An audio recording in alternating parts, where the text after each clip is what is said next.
கலியுகத்தில் கடவுளின் புகழை பாடி அதை ஒரு தொழிலாக கொண்டிருந்த ஒரு பாகவதர் ஒருமுறை பாகவதத்தின் கதையை ஒரு வீட்டில் பிரவசனம் செய்து கொண்டிருந்தார். அப்போது அந்த வீட்டிற்குள் ஒரு திருடன் நுழைந்து மூளையில் மறைந்து பிரவசனத்தை கேட்டுக்கொண்டிருந்தான். ஸ்ரீமத் பாகவதம் பகவான் ஸ்ரீகிருஷ்ணரின் கதைகள் மற்றும் மாய லீலைகள் நிறைந்த ஒரு புனித நூலாகும். திருடன் இக்கதைகளை கேட்கும் கட்டாயத்தில் இருந்தான். பாகவதர் அச்சமயம் பாலகிருஷ்ணர் அணிந்திருந்த ஆபரணங்களை வர்ணித்துக் கொண்டிருந்தார். கிருஷ்ணரை பசுக்களுடன் அனுப்புவதற்கு முன் தாயார் யசோதை அவருக்கு அணிவித்து மகிழ்ந்த நகைகளைப் பற்றி பாகவதர் விவரித்தார். இக்கதைகளை கேட்டு பரவசம் அடைந்த திருடன் எப்படியாவது அப்பாலகனின் நகைகள் எல்லாவற்றையும் கொள்ளையடிக்க வேண்டும் என்று நினைத்து கொண்டான். தினமும் சிறு சிறு பொருட்களை திருடுவதை விட அந்த பாலகனின் மொத்த நகைகளையும் திருடுவதே சிறந்தது என்று எண்ணினான். பிரவசனம் முழுவதும் முடியும் வரை திருடன் காத்திருந்து பிறகு இவ்விடத்தை விட்டுச் சென்றான். இப்பாலகன் இருக்கும் இடத்தை திருடன் அறிய விரும்பினான். ஆதலால் அவன் பாகவதரை பின்தொடர்ந்து அவரை வழிமறித்தான். தட்சிணையாக கிடைத்த தனது சிறு செல்வமும் தொலைந்து விடுமோ என பாகவதர் பயந்து தன்னிடம் ஒன்றுமில்லை என்று திருடனிடம் கூறினார். திருடன் பாகவதரின் பொருளில் தனக்கு எந்த அக்கறையும் இல்லை என்றும் அவர் வர்ணித்த மாடு மேய்க்கும் பாலகனின் ஆபரணங்கள் பற்றிய விவரம் தனக்கு வேண்டும் என்று கூறினான். தன்னை அவ்விடத்திற்கு அழைத்துச் செல்லும்படி திருடன் அவரை கேட்டான். பாகவதர் குழப்பமடைந்தார். அவர் திருடனிடம், யமுனை நதிக்கரையில் உள்ள பிருந்தாவனம் என்னும் நகரத்தில் பச்சை புல்வெளியில் இரு பாலகர்கள் காலை வேளையில் வருவார்கள். ஒருவன் மேகங்களின் நிறத்தைப் போல் நீலவர்ணமாகவும் கையில் புல்லாங்குழலுடனும் மற்றவன் வெளுத்த நிறத்தில் பட்டாடைகளுடனும் இருப்பான். நான் வர்ணித்த நகைகளை அந்த நீலவர்ண பாலகன் அணிந்திருப்பான் என்று கூறினார். பாகவதர் கூறியதை நம்பிய திருடன் பிருந்தாவனத்திற்கு உடனடியாக கிளம்பினான். அந்த அழகான இடத்தை அவன் கண்டு பிடித்து ஒரு மரத்தின் மீது ஏறி அப்பாலகர்கள் வரும் வழியை எதிர்பார்த்து காத்திருந்தான். சூரியோதயமானது. காற்றுடன் புல்லாங்குழலின் இனிமையான ஓசை மிதந்து வந்தது. அந்த இசை நெருங்கி ஓசை சற்று வலிதானதும் திருடன் அப்பாலகர்களை கண்டான். மரத்திலிருந்து இறங்கிய அவன் பாலகர்களை நெருங்கினான். பாலகிருஷ்ணரின் மனோகரமான ரூபத்தை கண்டதும் அவன் தன்னை மறந்து அவரை கைகூப்பி வணங்கினான். ஆனந்த கண்ணீர் அவன் கண்களிலிருந்து வழிந்தது. இக்கண்ணீர் அவன் உள்ளத்திலிருந்து வந்ததால் தன்மையாக இருந்தது. இந்த அழகான பாலகர்களை எந்த தாயார் அனுப்பியிருப்பார்கள் என்று எண்ணி அவன் வியந்தான். கண்களை அகற்றாமல் அவன் அவர்களை பார்த்தான். அவனுள் மாற்றம் தொடங்கியது. அவன் பாலகர்களை நெருங்கி நில் என்று கூச்சலிட்டபடி கிருஷ்ணரின் கையை பிடித்தான். அக்கணமே பஞ்சு மூட்டை நெருப்பில் எரிவது போல் அவனது பழைய கர்மாக்கள் எல்லாம் அழிந்தன. அவன் கிருஷ்ணரை நெருங்கி மிக அமைதியாக, யார் நீ என்று கேட்டான். கிருஷ்ணர் அவனை பார்த்து ஏது மறியாதது போல், உன் பார்வை என்னை பயமூட்டுகிறது, தயவு செய்து என் கைகளை விட்டுவிடு என்றார்.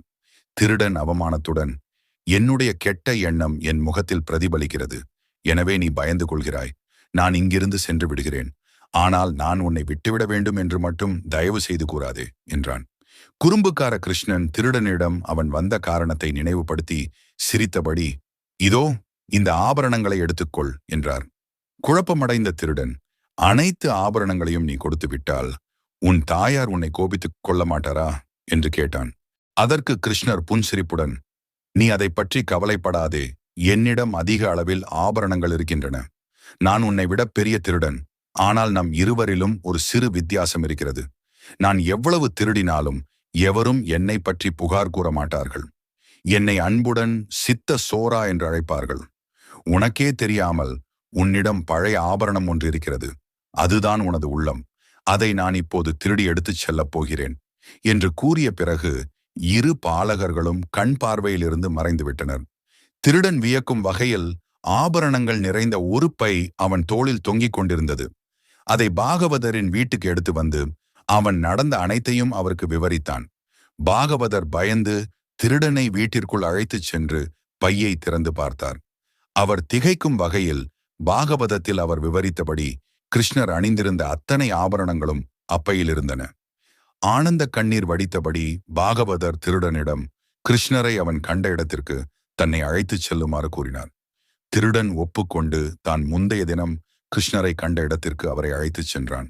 திடீரென திருடன் ஆச்சரியத்துடன், அதோ அங்கே அவன் வருகிறான் என்று கூறினான். பாகவதர் கண்களுக்கு எதுவும் தெரியவில்லை. ஏமாற்றமடைந்த அவர், ஒரு திருடனுக்கு நீங்கள் தரிசனம் அளித்தீர்கள், எனக்கு ஏன் நீங்கள் தரிசனம் தர மறுக்கிறீர்கள் என்று கேட்டார்.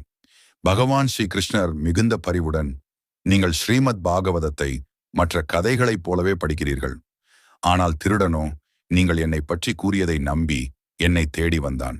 என்னிடம் பூரண நம்பிக்கை வைத்து சரணாகதி அடைபவர்களுக்கே நான் தரிசனம் அளிக்கிறேன் என்றார்.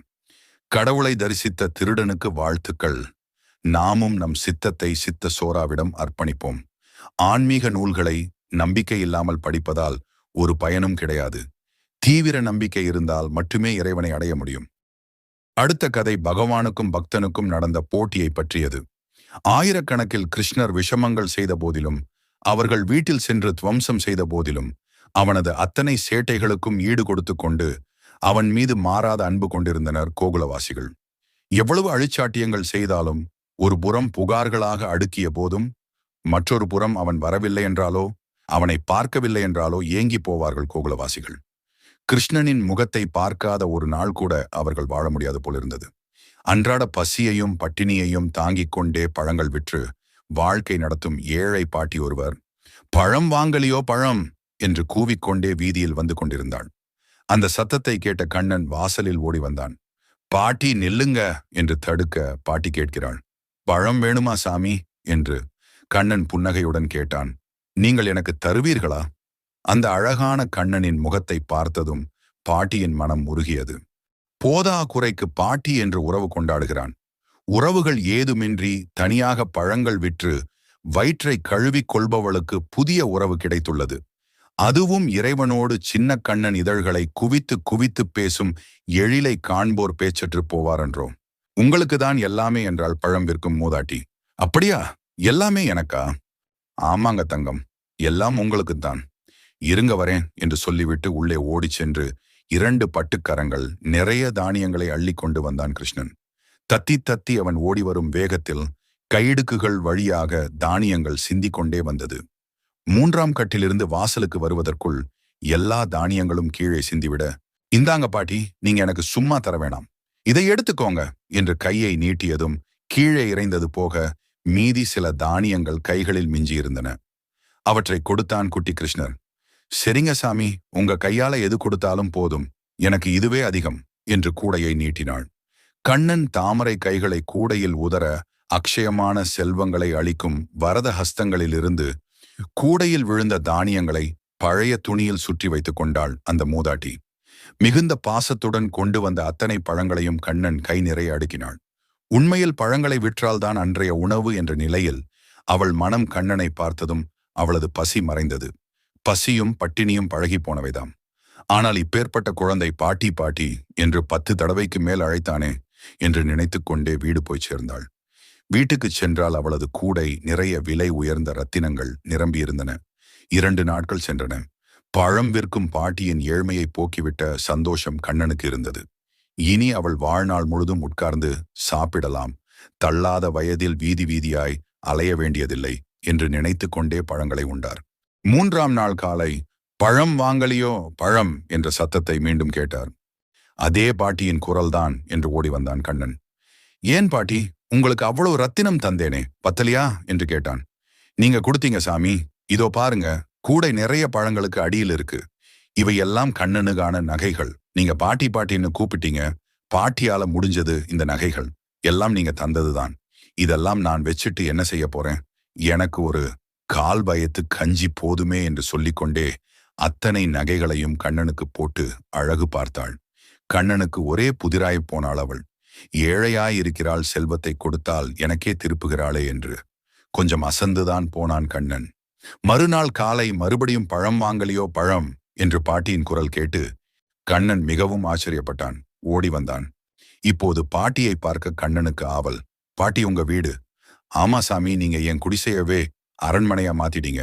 அது பத்தலையா பாட்டி, மறுபடியும் பழம் விற்கிறீங்க என்றான். அது இருக்கட்டும், நீங்க என் கூட என் வீட்டுக்கு வருவீங்களா சாமி? ஓ வரேனே என்று பாட்டியின் கையை பிடித்துக்கொண்டு தளர்நடை நடந்து சென்றான். அங்கே ஒரு பெரிய அரண்மனை போன்ற வீட்டில் கண்ணனின் அழகான சித்திரம் வைத்து கோவில் போல் செய்து புகழோசைகள், தீபம், துளசி மாலைகள் மற்றும் ஆராதனைகள் எல்லாம் நடந்து கொண்டிருந்தன. அதன் எதிரே சிறிய குடிசை போட்டுக்கொண்டாள். அவள் என் ஒருத்திக்கு எதுக்கு சாமி மாளிகை? சாமிக்கு தான் எல்லாம் சேர வேண்டும் என்றாள். அவளது பக்திக்கு ஈடு செய்ய முடியாத கண்ணன் திணறிப் போனான். பக்தனுக்கும் பகவானுக்கும் உள்ள போட்டி பக்திக்கும் கருணைக்கும் உள்ள போட்டி. அதில் பகவான் எப்போதும் தன்னை தோற்பவனாகவே கருதுகிறான். அதனாலேயே பக்தனுக்காக எவ்வளவு வேண்டுமானாலும் தன் நிலையை விட்டு இறங்கியும் வருகிறான் அல்லவா? பகவானை இந்த பாட்டி போலெல்லாம் அவனுக்கே என்று சமர்ப்பிப்போம். அவன் மட்டுமே நமக்கு என சரணடைவோம். சர்வமும் ஸ்ரீ கிருஷ்ணார்ப்பணம். எல்லாம் உனக்கே கண்ணா. வாழ்க வளமுடன்.